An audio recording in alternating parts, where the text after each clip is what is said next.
बाटे तोहार बड़ी नरम नरम में चुमा दे दो एगो गरम गरम उठ बाटे तोहार बड़ा नरम नरम में चुमा दे दो एगो गरम गरम अरे दे दो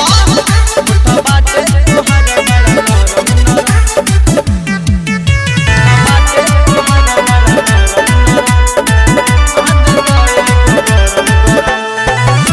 कि एक तब कोमल जवानी चुआ तक उठवा से पानी तो देख के रही हम कैसे बता दो तू ही रानी हाँ कि एक तब कोमल जवानी चुआ तक उठवा से पानी तो देख के रही हम कैसे बता दो तू ही रानी अरे सीमा कुंवर वाला लागे तो हमके देखो न तू अपन धर्म धर उठ बाटे तोहर बड़ा नरम नरम में चुमा दे दो एगो गरम गरम उठ बाटे तोहर बड़ा नरम नरम में चुमा दे दो एगो गरम गरम उठ बाटे तोहर बड़ा नरम नरम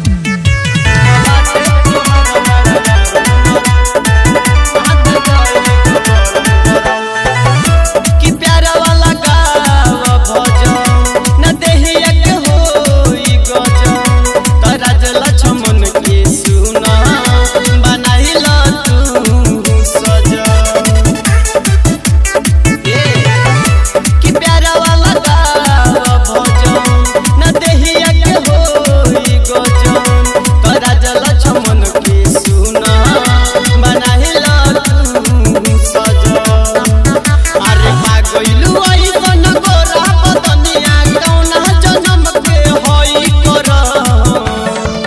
उठ बाटे तोहर बड़ा नरम नरम में चुमा दे दो एगो गरम गरम उठ बाटे तोहर बड़ा नरम नरम में चुमा दे दो एगो गरम गरम सिग्मा रिकॉर्डिंग स्टूडियो सुगौली।